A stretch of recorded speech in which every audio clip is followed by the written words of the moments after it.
एक पिता अपनी ही बेटी के शरीर पर नियंत्रण पाने के लिए किसी भी हद तक जा सकता था। उसने जानबूझकर अपनी बेटी ऐना से तहखाने में कुछ सामान ले जाने में मदद मांगी। जब वे वहां पहुंचे तो ऐना को किताबों की अलमारी के पीछे एक गुप्त दरवाजा मिला। उसे अपने पिता पर भरोसा था, इसलिए उसने इसे गंभीरता से नहीं लिया। लेकिन यही भरोसा उसकी जिंदगी का सबसे बड़ा दुस्वप्न, नाइटमेयर बनने वाला था। इससे पहले कि ऐना कुछ समझ पाती, उसके पिता दशन ने दरवाजा बाहर से बंद कर दिया।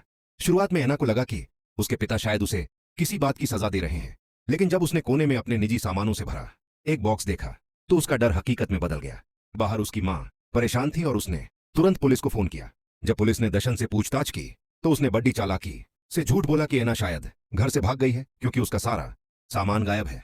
पुलिस को भी लगा कि यह शायद किसी शरारती बच्चे की हरकत है और वे दशन की बातों में आ गए। अगले 3 महीनों तक ऐना ने भागने की कई कोशिशें की, लेकिन वह अपने पिता की ताकत के आगे बेबस थी।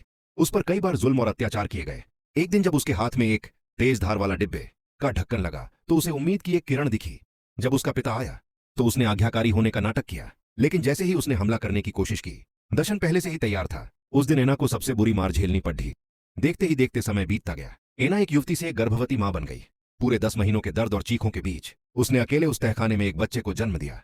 7 साल बीत चुके थे। ऐना की मां ने कभी हार नहीं मानी थी, लेकिन दशन हमेशा किसी न किसी बहाने से उसे चुप करा देता था। एक दिन दशन गलती से तहखाने की चाबी सोफे पर छोड़ गया। ऐना की बहन ने यह देख लिया और चुपके से तहखाने में चली गई। जैसे ही वह उस गुप्त दरवाजे तक पहुंचने वाली थी, उसके पिता की आवाज ने ऐना की आखिरी उम्मीद को भी तोड़ेच दिया।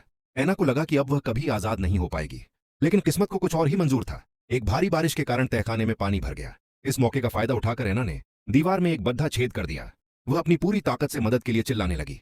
तभी पास से गुजर रहे एक राहगीर की नजर दूर से आती एक धुंधली रोशनी पर पड़ी। क्या आप इस कहानी का अगला भाग जानना चाहेंगे या इसमें कोई बदलाव करना चाहेंगे?